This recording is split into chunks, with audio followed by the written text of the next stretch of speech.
Hello guys, स्वागत करता हूं आप सभी का मेरे इस यूट्यूब चैनल में। तो दोस्तों, मैं आज आपको बताऊंगा कि एमपीपीएससी के जो फॉर्म स्टार्ट हो चुके हैं 2025-26 के, आप घर बैठे आपके मोबाइल या फिर आपके पास कंप्यूटर लैपटॉप हो तो आप अपने आप से खुद से फॉर्म फिल कर सकते हो दोस्तों।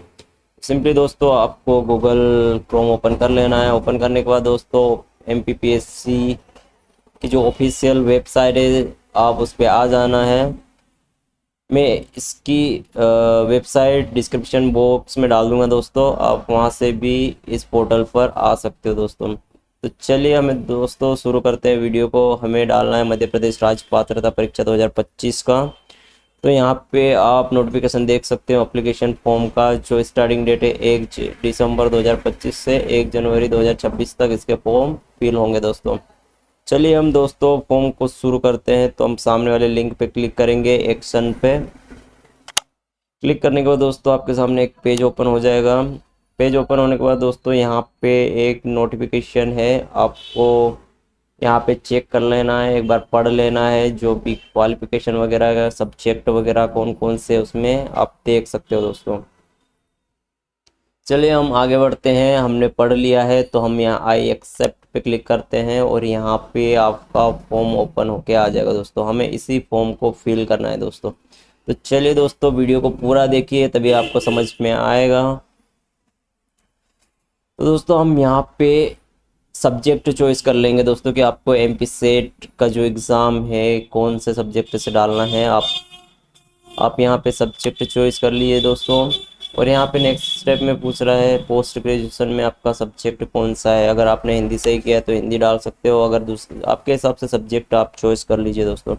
आगे बढ़ते हैं। यहाँ पे पूछ रहा है क्या आपने यूजीसी नेट या सीएसआई का प्रमाण पत्र प्राप्त कर लिया है। अगर आपने प्राप्त कर लिया है तो यस कर दीजिए, अगर नहीं किया है तो आप नो कर दीजिए दोस्तों। फिर नेक्स्ट स्टेप में पूछ रहा है यहाँ पे क्या आपने इंटीग्रेटेड कोर्स किया है। अगर मान लो आपने 12वीं के बाद 5 साल का कोर्स किया है तो आप यस कर दीजिए, नहीं किया है तो दोस्तों यहाँ पे नो ही कर दीजिए। चलिए दोस्तों आगे बढ़ते हैं। न्यूनतम शैक्षणिक योग्यता। तो यहाँ पे दोस्तों अगर पोस्ट ग्रेजुएशन आपका कंप्लीट हो चुका है तो आप यहाँ पे उत्तीर्ण है फर्स्ट वाला ऑप्शन चॉइस कर सकते हो।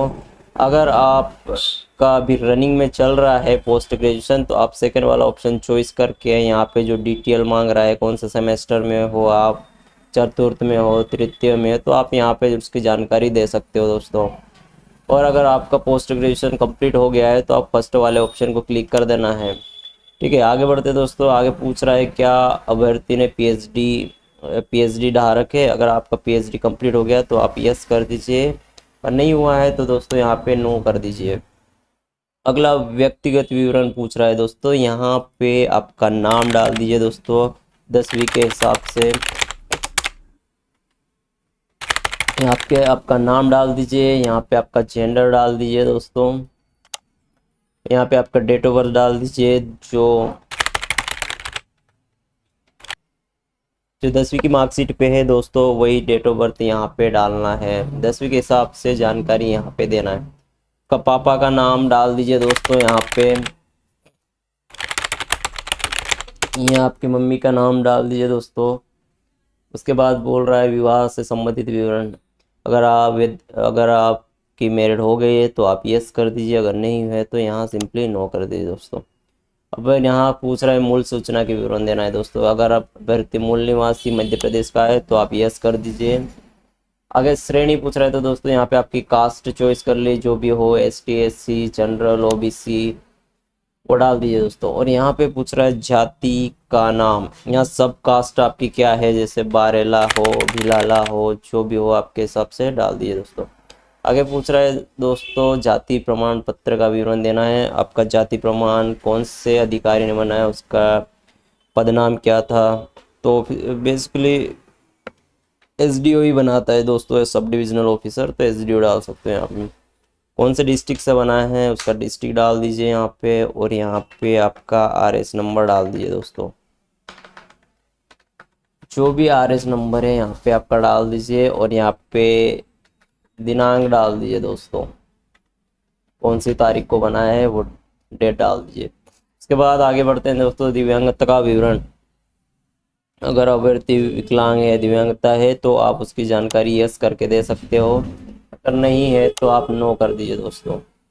इसके बाद आगे बढ़ते हैं दोस्तों, अन्य विवरण में देखते हैं क्या पूछ रहा है। क्या आपको कुछ दंडित वगैरह किया गया है सेवा के पत्रक के द्वारा, या फिर कुछ पुलिस कार्रवाई है, तो आप उसकी जानकारी यहाँ पे दे सकते हो दोस्तों। अगला है परीक्षा केंद्र का विवरण। यहाँ पे आपको एग्ज़ाम सेंटर डाल देना है दोस्तों। जो भी आपका एग्ज़ाम सेंटर है, यहाँ पे आपका एग्ज़ाम सेंटर चॉइस कर लेना है दोस्तों। एग्ज़ाम सेंटर चॉइस करने के बाद यहाँ पे शैक्षणिक विवरण पूछ रहा है दोस्तों। यहाँ पे आपके हाई स्कूल की डिटेल डालनी है दोस्तों। ये उत्तीर्ण परीक्षा मतलब क्या किया है आपने, हाई स्कूल। यहाँ पे हाई स्कूल की डिटेल डाल देना। डिवीज़न क्या था, ऑल सब्जेक्ट। 10वीं में कितने सब्जेक्ट थे, कौन से सब्जेक्ट थे। फिर पूर्णांक कितने का था, 600 का है तो 600 का डाल दीजिए। उसमें से कितने परसेंटेज, कितने नंबर आए तो वो डाल सकते हैं दोस्तों। यहाँ पे आपका बोर्ड डाल दीजिए।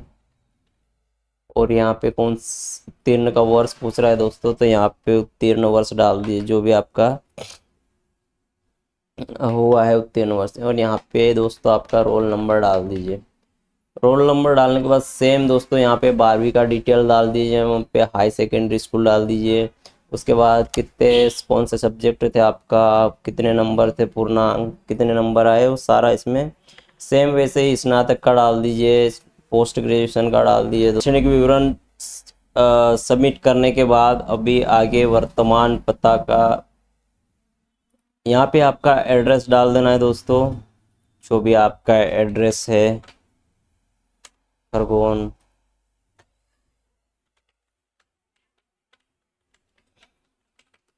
यहाँ पे आपका एड्रेस डाल देना है। यहाँ पे आपका पिन कोड डाल देना है।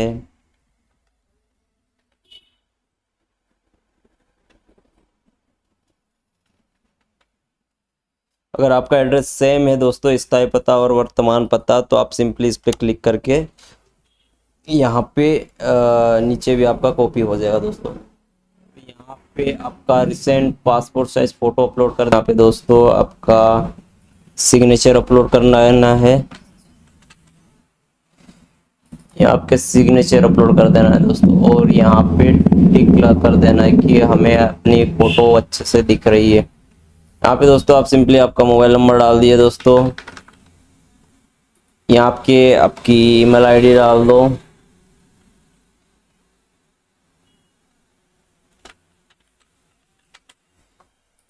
यहाँ पे ईमेल आईडी डालने के बाद सिंपली आप यहाँ पे कैप्चा फिल कर दीजिए और नेक्स्ट बटन पे क्लिक कर दीजिए दोस्तों। और यहाँ पे एक बार आपका नाम, पिता का नाम, माता का नाम और अपना डेट ऑफ बर्थ अच्छे से चेक कर लेना। और यहाँ पे ओके बटन पे क्लिक कर देना दोस्तों। ओके बटन पे क्लिक करने के बाद दोस्तों यहाँ पे आपका फॉर्म सक्सेसफुली सबमिट हो जाएगा। और अभी यहाँ पे दोस्तों फीस प्राप्त नहीं हुई है, तो दोस्तों हमें फीस जमा करना है दोस्तों। यहाँ पे एक बार डिटेल देख लेना है और सिंपली आपको नीचे चले जाना है और प्रोसेस टू पेमेंट पे क्लिक कर देना है दोस्तों। प्रोसेस टू पेमेंट पे क्लिक करने के बाद यहाँ पे बहुत सारे ऑप्शन आ जाएगा। आप नेट बैंकिंग से कर सकते हो, डेबिट कार्ड से, यूपीआई से, जो भी आपके पास है दोस्तों। फ़ोन पे है तो आप फ़ोन पे भी क्यूआर स्कैन कर सकते हो दोस्तों। यहाँ पे क्यूआर स्कैन करके पेमेंट कर सकते हो। थैंक यू दोस्तों। वीडियो अगर पसंद आया तो वीडियो को लाइक करो और चैनल को सब्सक्राइब जरूर कर ले दोस्तों। Thank you. मिलते हैं नेक्स्ट वीडियो में।